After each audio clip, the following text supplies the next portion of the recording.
Assalamualaikum warahmatullahi wabarakatuh. Bismillahirrahmanirrahim. Alhamdulillahi rabbil alamin. Wassalatu wassalamu ala afdalil anbiya'i wal mursalin, Nabiyyina Muhammadin wa ala alihi wa ashabihi ajma'in. Subhanaka la ilma lana illa ma 'allamtana innaka antal alimul hakim.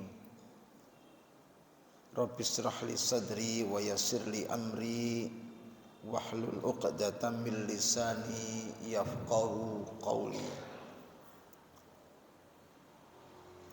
Hadirin wal hadirat, para jamaah rahimakumullah, alhamdulillah kita panjatkan rasa tasyakur kita kehadirat Allah atas segala nikmat yang telah dilimpahkan kepada kita semua. Allah Subhanahu wa ta'ala masih berkenan memberikan kesadaran, memberikan kekuatan untuk tetap istiqomah di dalam ketaatan kepadanya. Mudah-mudahan semua amal ibadah kita diterima di sisi Allah Subhanahu wa ta'ala.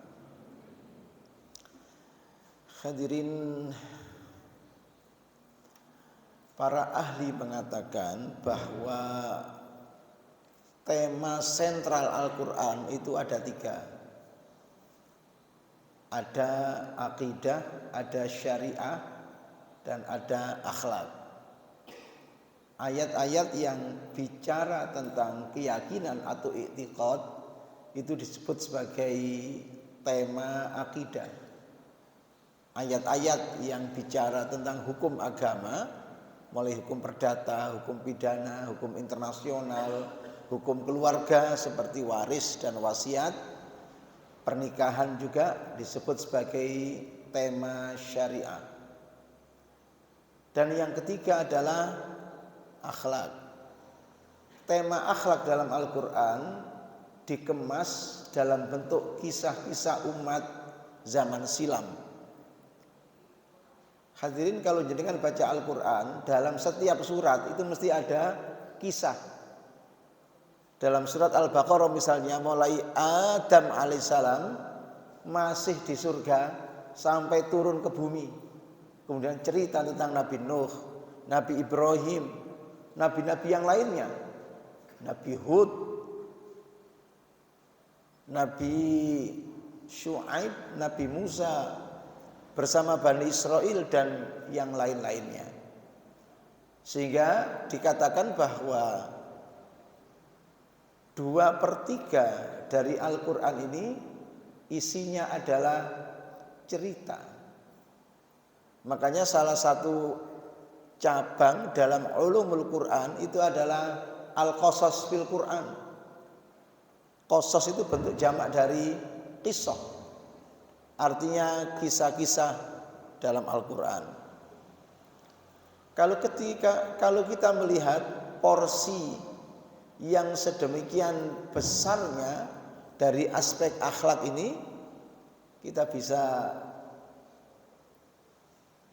memberikan satu kesimpulan bahwa memang agama ini diturunkan untuk membimbing manusia.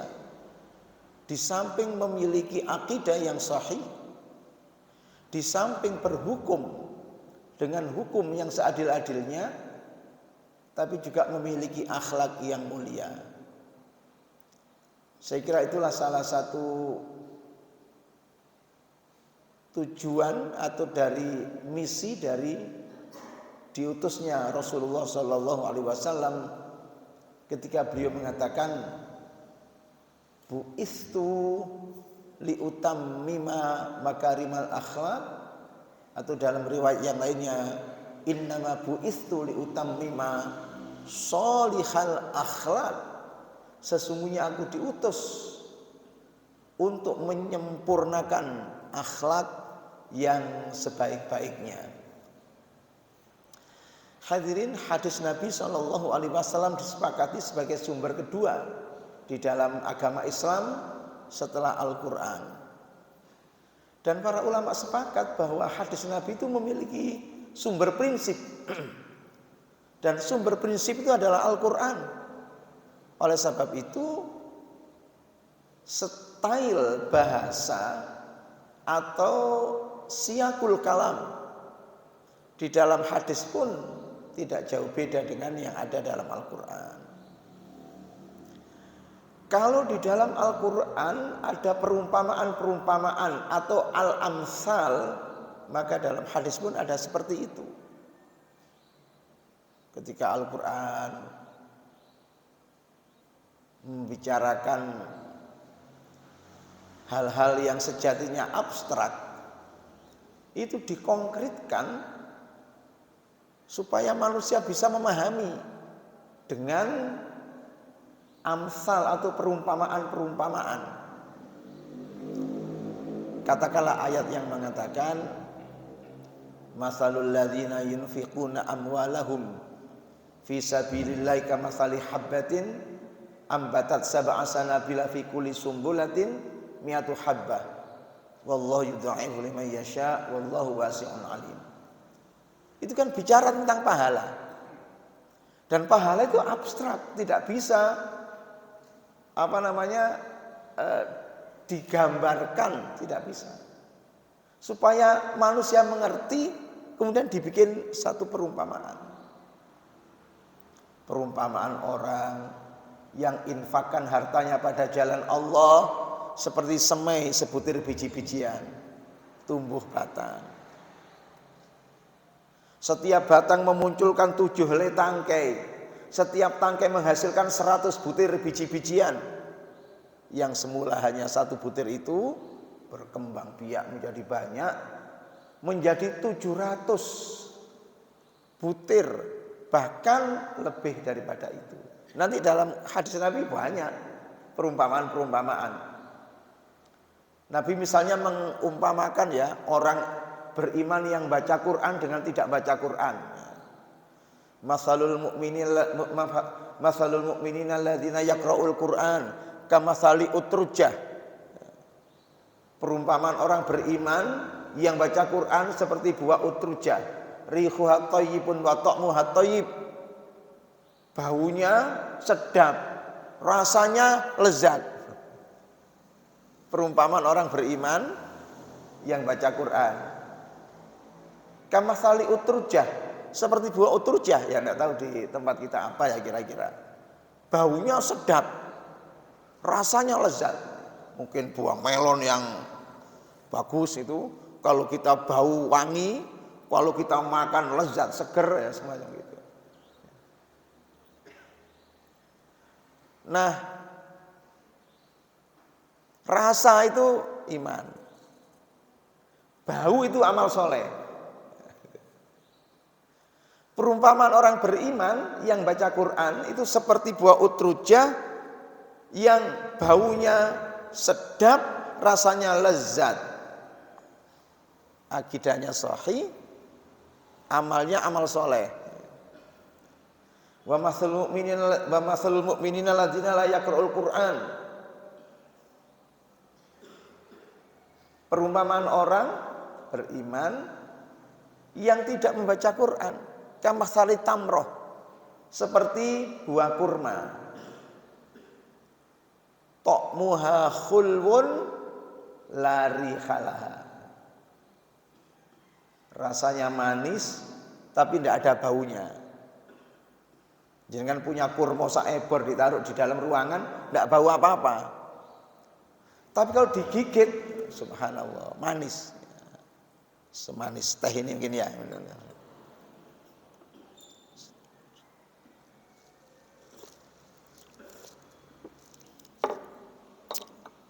Kemudian dilanjutkan oleh Nabi perumpamaan orang munafik yang baca Quran. Munafik baca Al-Quran. Kamathali raihana, seperti buah raihana. Rihuha thayyibun wa ta'muha murun. Perumpamaan orang munafik yang membaca Quran seperti buah raihana yang baunya wangi tapi rasanya pahit. akidahnya batil, rasa. Tapi amalnya baik di mata orang karena dia punya agenda-agenda tersembunyi. Hadirin, kalau kita lihat ayat-ayat Al-Quran, orang munafik itu sholat, orang munafik itu baca Quran, orang munafik itu menghadiri majelis pengajiannya Nabi. Sehingga mereka berpenampilan seperti muslimin yang lainnya, berperilaku seperti muslimin yang lainnya. Makanya diceritakan dalam Al-Quran, wa idza qamu ilas sholati qamu kusala. Ya mereka sholat juga tapi bermalas-malasan. Yura'unan nasa wa la yadhkurunallaha illa qalila. Mudzabdzabina baina dzalika la ilaha ula'i wa la ilaha ula al-ayah. Dia tunjukkan kepada orang kalau dirinya adalah bagian integral dari komunitas muslimin. Karena kalau tidak Islam ya tidak dapat bagian apa-apa. Di Indonesia ini 90% penduduknya muslimin. Kalau pemilu yang milih ya sebagian besar orang Islam. Nah, supaya dapat suara dari orang-orang Islam yang merupakan mayoritas penduduk Indonesia, ya orang-orang yang non muslim pun akan berpenampilan seperti orang Islam. Kalau perlu pakai sarung, pakai kopiah, masuk masjid. Lah yang enggak tahu wong ganteng ya putih koyo ustad papan atas itu. Keuangannya dicium walak-walik, gak ngerti, gak sunat tibae.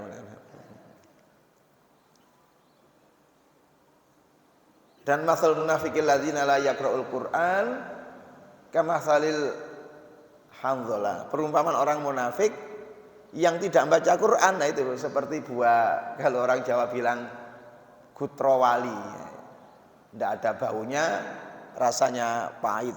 Sudah tidak ada baunya, rasanya pahit. Baik. Nah, kembali kepada yang saya sebutkan di awal bahwa akhlak itu diajarkan oleh Al-Quran dalam bentuk kisah-kisah, tidak dalam bentuk instruksi. Kamu harus begini, kamu harus begitu, kamu tidak boleh begini, kamu tidak boleh begitu. Akhlak itu tidak begitu, itu hukum. Kalau kamu tidak boleh begini, kamu tidak boleh begitu, itu aspek hukum. Ulama-ulama pada zaman awal Islam yang mengarang buku-buku akhlak, semuanya dalam bentuk cerita, dalam bentuk kisah. Karena mengikuti mazhab Al-Quran. Ada Tazkiratul Aulia dan lain sebagainya. Ada Khilyatul Aulia, tulisannya Al-Isfahani itu. Berjilid-jilid cerita. Yang dalam cerita itu terkandung pelajaran-pelajaran yang berharga. Coba orang tua kita zaman dulu, maksud saya guru-guru kita zaman dulu, kan akhlak itu tetap diajarkan dalam bentuk cerita. Ada cerita tentang kepahlawanan, cerita tentang kancil nyolong timun, itu semua ada akhlak. Di pesantren kita diajari seperti itu. Kalau pelajaran pelajaran ngarang itu, ada buku yang saya sangat senang membacanya dulu. Al-Qira'atur Rasyidah, jilid 1 dan 2, cerita yang bagus. Atau Usfuriyah, cerita burung itu, fabel dalam sastra Indonesia ya. Masya Allah, luar biasa. Dalam Quran diceritakan tentang umat-umat zaman silam, hamba-hamba Allah yang soleh dengan segala kesuksesannya. Diceritakan juga hamba-hamba Allah yang toleh. Toleh itu lawannya soleh, bukan tolah, toleh. Dengan segala kegagalannya diceritakan. Baik, saya akan baca satu hadis yang di situ ada kisah sebagaimana diriwayatkan oleh Imam Bukhari dan Imam Muslim.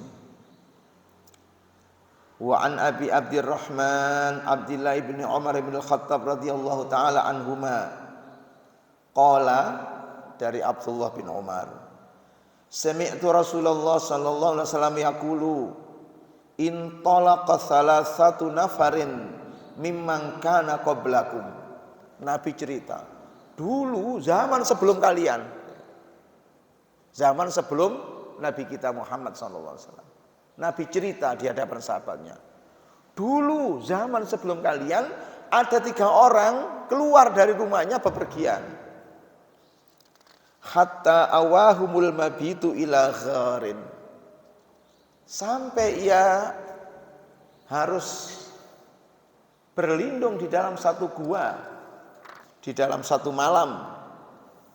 Fadakhaluhu, kemudian mereka berlindung, bermalam di dalam gua itu. Fanhadarat sakhratun minal jabali fasaddat alaihimul ghar. Tiba-tiba terjadi tanah longsor, ada batu besar dari atas gunung yang jatuh menyumbat mulut gua itu. Saking besarnya batu itu sampai mereka mengatakan innahu la yunjikum min hadhis sakhrati.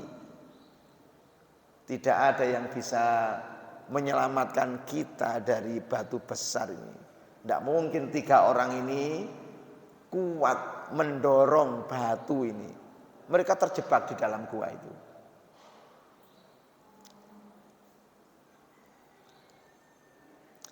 Illa antada'ullaha bisalihi a'malikum.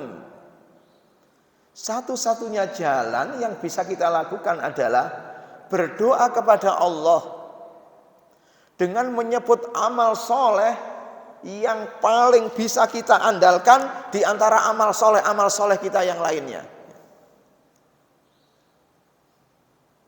Hadirin, ini luar biasa ya. Sebagaimana sebaik-baik orang itu pasti pernah melakukan kesalahan kekhilafan, maka sejelek-jelek orang juga pernah melakukan kebaikan. Dari kebaikan-kebaikan yang pernah kita lakukan, barangkali ada yang bisa kita banggakan, yang bisa kita andalkan di hadapan Allah. Dan itu istimewa. Bisa saja seseorang masuk ke dalam surganya Allah karena satu amal yang ia banggakan, yang ia andalkan di hadapan Allah itu. Nah, akhirnya masing-masing orang berdoa. Orang pertama mengatakan, Allahumma kana li abawani saikhani kabirani. Ya Allah, saya punya 2 orang tua yang lanjut usia. Wa kuntu la aghbiku qablahuma ahlan wala malan. Aku istimewakan keduanya.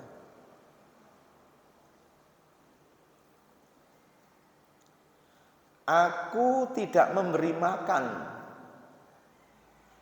istriku ataupun anak-anakku sebelum kedua orang tuaku makan lebih dulu. Pokoknya aturannya itu sebelum 2 orang tua itu makan, istri saya, anak-anak saya tidak boleh makan. Fana abi thalabus syajari yauman.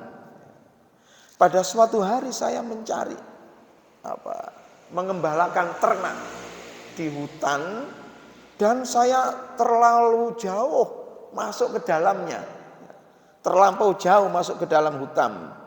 Falam arikh alaihima hatta nama, sehingga aku tidak sempat untuk menyediakan makanan keduanya.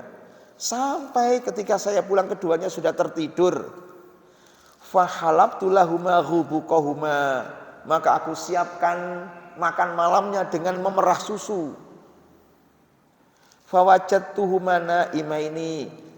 Tapi keduanya sudah tidur. Fakarihtu an uqidhuma wan aghbiqa qablahuma ahlan wala malan. Cukup dilematis bagi saya. Satu sisi saya tidak memberi makan anak istri saya sebelum kedua orang tua saya makan, sementara saat itu orang tua saya sudah tidur. Tapi saya tetap konsisten dengan prinsip saya. Saya duduk di depan pintu kamarnya, menunggu keduanya bangun. Anak-anak saya sudah merengek-rengek kelaparan, tapi tidak saya hiraukan.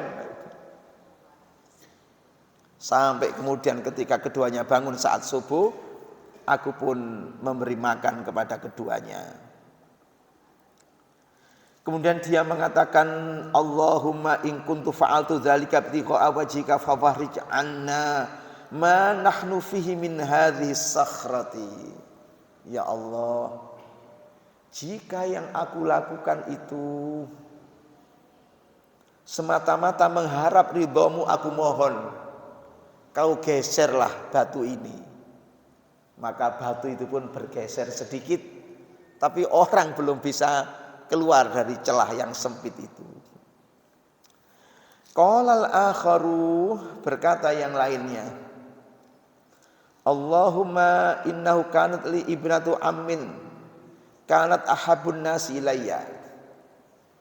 Ya Allah, saya ini laki-laki jatuh cinta kepada gadis kembang desa yang dia itu masih misanan saya sendiri, anaknya paman saya. Wa fi riwayatin kuntu uhibbuha ka asyaddi ma yuhibbur rijalu an-nisaa. Aku mencintainya sebagaimana laki-laki mencintai perempuan dengan kecintaan yang sangat kuat. Fa aradtuha ala nafsiha famtana'at minni. Aku sebenarnya pingin PDKT kepadanya, pendekatan kepadanya, tapi kelihatannya bertepuk sebelah tangan. Dia tidak menghendaki diriku. Hatta alamat bihasanatun minas sinin, sampai suatu hari kampung halamannya ditimpa paceklik. Banyak orang kelaparan, dia datang ke tempat saya. Faja'atni fa'ataituha isyrina wa mi'ata dinar ala antu khalliya baini wa baina nafsiha fafa'alat. Satu saat kampung halamannya ditimpa paceklik. Banyak orang kelaparan, dia datang ke tempat saya minta bantuan. Wah, bagi saya ini kesempatan yang luar biasa ya. Tidak ada geluduk, tidak ada hujan, kok tiba-tiba kok datang. Saya berikan permintaannya 120 dinar. 120 dinar itu ya 120 keping emas. Kalau 1 dinar itu 4 gram, berarti hampir setengah kilo. Jadi kan pernah pakai kalung setengah kilo.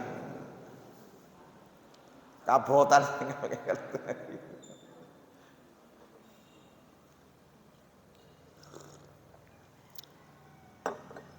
Kemudian saya beri syarat. Saya mau membantu 120 rial. Asal kamu mau membukakan pintu kamarmu untukku. Perempuan itu bersedia, tidak apa-apa. Yang penting keluarga saya bisa makan.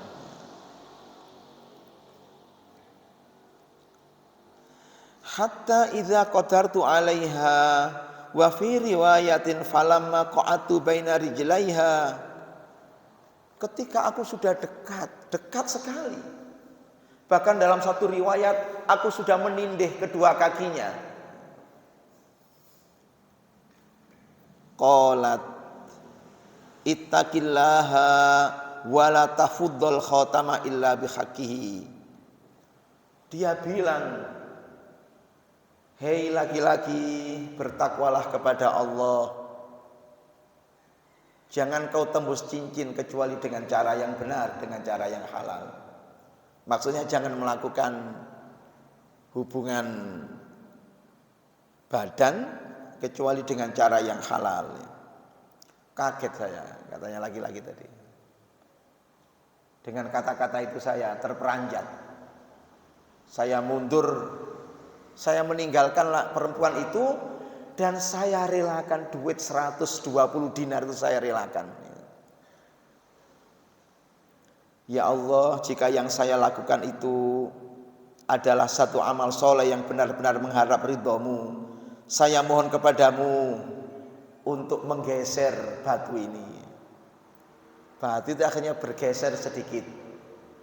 Tapi celah itu belum cukup untuk keluar masuknya orang.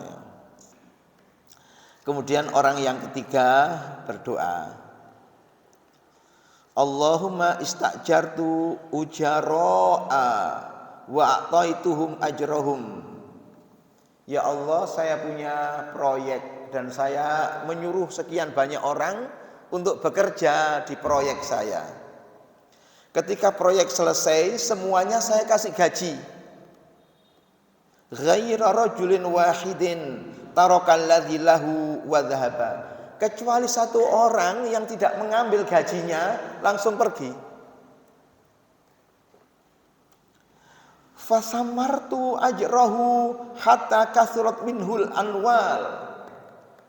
Duit yang sejatinya miliknya itu tidak saya biarkan, saya jaga, bahkan saya kembangkan sampai berkembang menjadi unta, lembu, domba dan yang lainnya.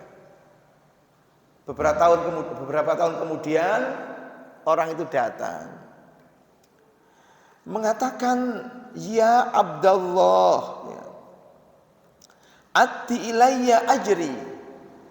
Hei hamba Allah, berikan kepada saya gajiku yang tidak sempat saya ambil sekian tahun yang lalu. Saya bilang padanya, kullu ma tara min ajrika minal ibili wal baqari wal ghanami war raqiqi. Ini ada unta, ada lembu, ada domba, ada budak. Karena dulu budak itu harta kekayaan. Itulah gajimu dulu. Terperanjat orang itu. Ya Abdullah la tastahzi bi. Hai hamba Allah, kamu jangan menghina saya. Gaji saya kan tidak seberapa. Kok sekarang ini ada unta, ada lembu, ada domba dan yang lainnya. Fakultu la astahzi'u bika. Dia bilang saya tidak mengejekmu. Faktanya seperti itu. Kemudian orang itu bilang, baik, kalau gitu saya ambil. Diambil semua. Unta, lembu, domba, dibawa semua. Hatta cempe tidak disisakan. Tapi saya tidak menyesal.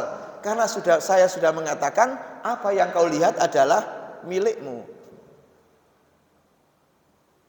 Ya Allah, jika yang saya lakukan ini adalah satu amal soleh yang benar-benar mengharap ridho-Mu, maka saya mohon kepadamu agar menggeser batu besar ini.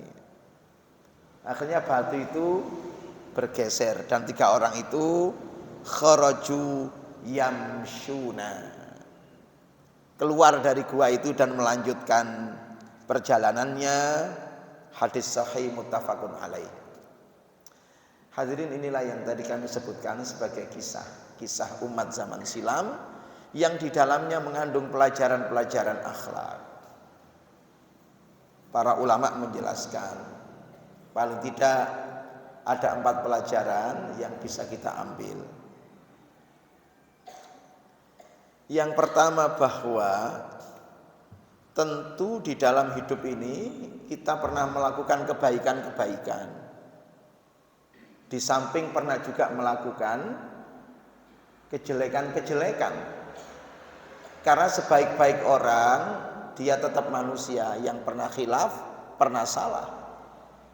Sejelek-jelek orang dia tetap hamba Allah yang punya hati nurani, pasti juga pernah melakukan kebaikan-kebaikan. Sehingga para ulama mengatakan istiqomalah pada kebaikan tertentu. Siapa tahu itulah kebaikan yang akan mengantarmu ke surganya Allah.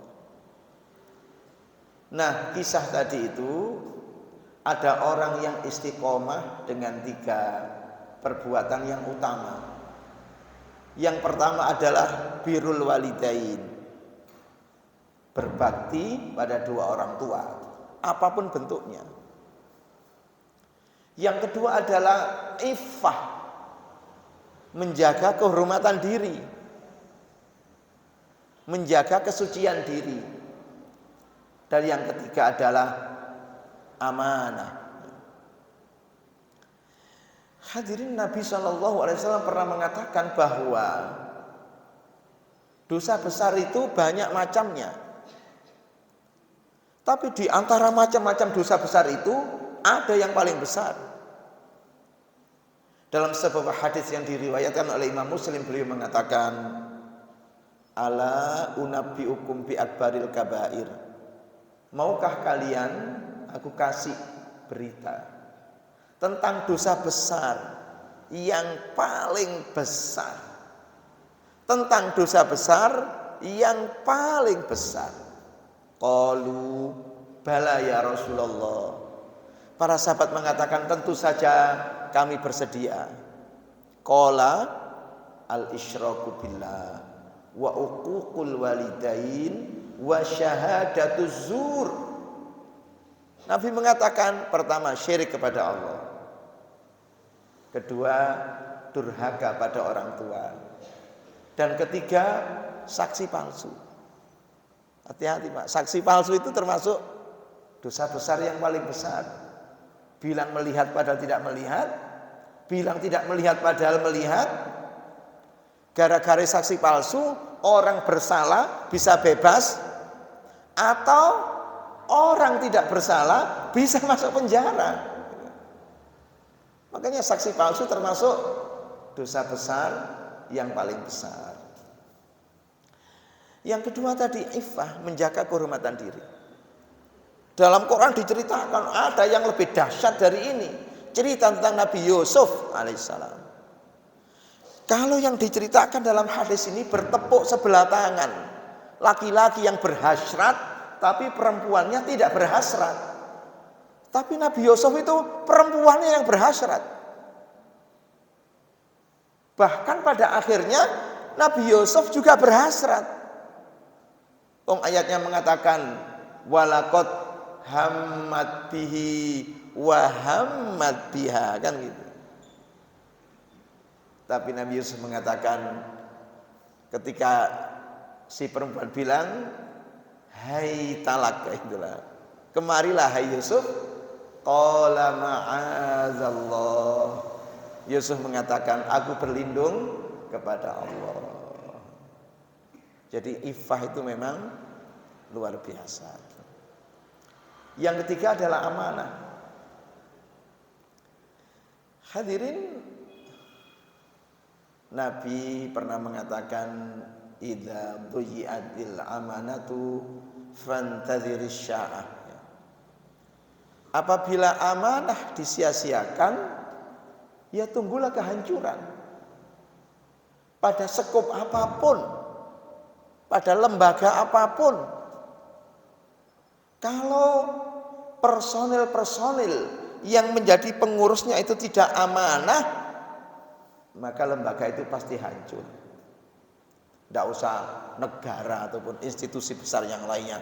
Tentu saja ya, kalau pejabat-pejabat yang mengelola negara itu tidak amanah, ya pasti keinginan untuk mensejahterakan rakyat itu gagal, berubah menjadi menyengsarakan rakyat.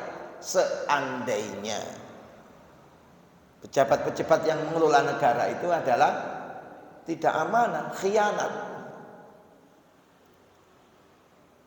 Termasuk pada hal yang paling kecil. Misalnya lembaga RT, lembaga ketakmiran, dan lain sebagainya. Yang berikutnya, bahwa dengan kisah ini masyru' disyariatkan seseorang bertawassul dengan amalnya. Seperti yang ada dalam kisah ini. Ada yang bertawassul saat berdoa dengan birrul walidain. Ada yang bertawassul dengan iffah, menjaga kehormatan diri. Ada juga yang bertawassul dengan amanah. Para ulama mengatakan ada beberapa hal di mana hamba Allah diizinkan untuk bertawassul ketika ia minta sesuatu kepada Allah. Di antaranya adalah bertawassul dengan amal solehnya. Jika ia merasa ada amal soleh yang bisa ia andalkan di hadapan Allah. Yang kedua, bertawassul dengan nama-nama Allah yang indah. Karena Allah mengatakan walillahil asmaul husna fad'uuhu biha. Allah memiliki nama-nama yang indah, maka berdoalah kalian dengannya. Kita mohon limpahan rahmat dari Allah. Kita katakan ya Allah, ya Rahman, ya Rahim, rahmatilah kami. Maka kita telah bertawassul dengan Rahman dan Rahimnya Allah. Ya Allah, ya Razzaq, limpahkanlah rizki kepada kami. Kita telah bertawassul dengan Razzaqnya Allah. Atau bertawassul dengan rububiyahnya. Ya Rabbi, bertawassul dengan uluhiyahnya. Ya Ilahi. Itulah 3 macam tawassul yang masyru', yang diizinkan dalam syariat Islam. Yang berikutnya,